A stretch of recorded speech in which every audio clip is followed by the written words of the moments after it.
Shalom semuanya. Hari ini kalau saya tanya kepada setiap engkau yang menonton, apakah engkau pernah merasa galau? Apakah engkau pernah merasa sedih? Atau mungkin hari-hari ternyata engkau sedang ingin merasa sendiri, engkau ingin merasa tidak ingin bertemu banyak orang, engkau sedang sangat ingin merasa sendiri, engkau tidak ingin bertemu dengan banyak pekerjaan, dengan orang-orang, dengan rutinitas, engkau sedang galau, hatimu sedang sedih. Hari ini kita akan sama-sama belajar tentang satu kisah di Alkitab yang ternyata juga mungkin mirip-mirip dengan keadaan setiap kita di hari-hari ini.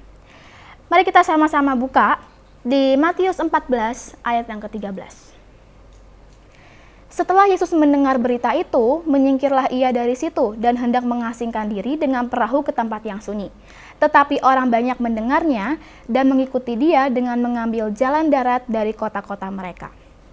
Ini adalah satu kisah di Alkitab yang mungkin sangat terkenal, di mana Tuhan membuat mukjizat 5 roti dan 2 ikan, memberi makan 5.000 orang laki-laki, tidak terhitung perempuan dan anak-anaknya.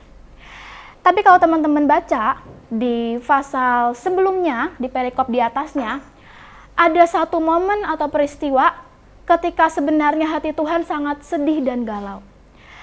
Ayat ini berkata bahwa setelah Yesus mendengar berita itu, berita apa? Kalau kita baca di atasnya, ternyata adalah berita di mana Yohanes Pembaptis baru saja dipenggal kepalanya.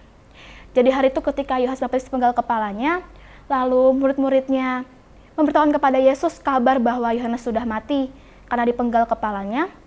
Tuhan tuh ternyata langsung menyingkirkan diri dari tempatnya, lalu hendak mengasingkan diri dengan perahu ke tempat yang sunyi. Ternyata ketika Tuhan mendengar bahwa Yohanes Pembaptis mati, terpenggal, Tuhan ini langsung memutuskan untuk pergi, mengasingkan diri, ingin sendiri. Mungkin Tuhan ingin berdoa, mungkin Tuhan ingin coba men-set hatinya dengan semua berita yang dia dengar. Tidak bisa dipungkiri, dia Tuhan yang tetap 100% manusia. Mungkin Tuhan juga merasa sedih dan galau saat itu, ketika dia mendengar bahwa Yohanes Pembaptis dipenggal kepalanya.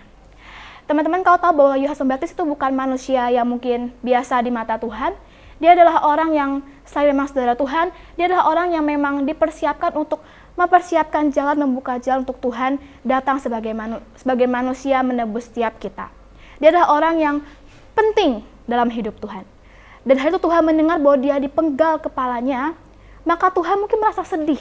Tuhan mungkin galau, Tuhan mungkin perlu waktu untuk berdoa, seperti setiap kita. Mungkin kita sedang galau, kita sedang sedih dengan banyak hal yang terjadi.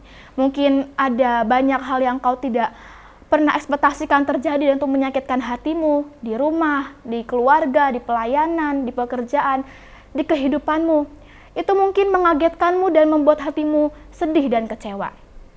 Tapi kalau kita baca terus ayatnya, di Matius 14 ayat yang ke-14, ketika Yesus mendarat, ia melihat orang banyak yang besar jumlahnya. Maka tergeraklah hatinya oleh belas kasihan kepada mereka, dan ia menyembuhkan mereka yang sakit.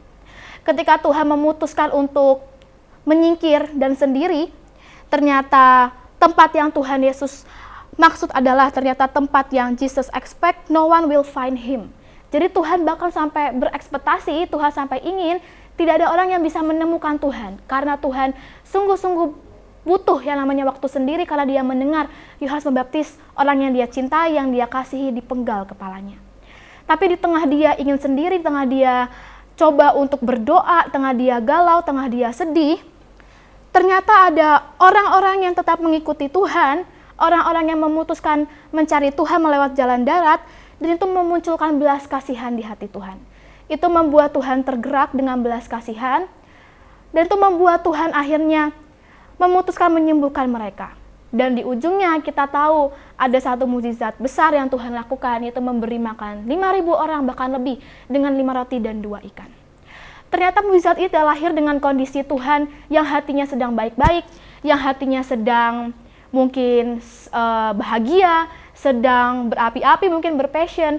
Tapi ini lahir dari hatinya yang sedang sedih dan galau ketika Yohanes Pembaptis, orang yang dia cintai, dipenggal kepalanya. Tapi Tuhan yang mungkin sedang galau, Tuhan yang mungkin sedang sedih, ternyata bisa membuat mukjizat 5 roti dan 2 ikan. Hari ini mungkin kau sedang sedih, mungkin kau sedang kecewa, mungkin kau sedang galau dengan kehidupan, dengan beberapa hal yang sepertinya berjalan tidak seperti yang kau mau dan kau ingini. Tapi percaya untuk kita memutuskan untuk tetap percaya Tuhan, percaya hatinya, percaya bahwa Dia Tuhan yang akan tetap memegang setiap kita. Akan ada mukjizat 5 roti dan 2 ikan yang bisa lahir, yang bisa muncul dari kehidupan setiap kita. Akan ada mukjizat yang tetap lahir waktu kita memutuskan di tengah setiap kegalauan, di tengah setiap kesedihan, di tengah setiap hati kita yang mungkin sedang sakit. Kita percaya, kita tetap berharap kepada Tuhan, kita tetap tidak kecewa dengan Tuhan. Akan ada mukjizat 5 roti dan 2 ikan yang akan lahir dari hidupmu.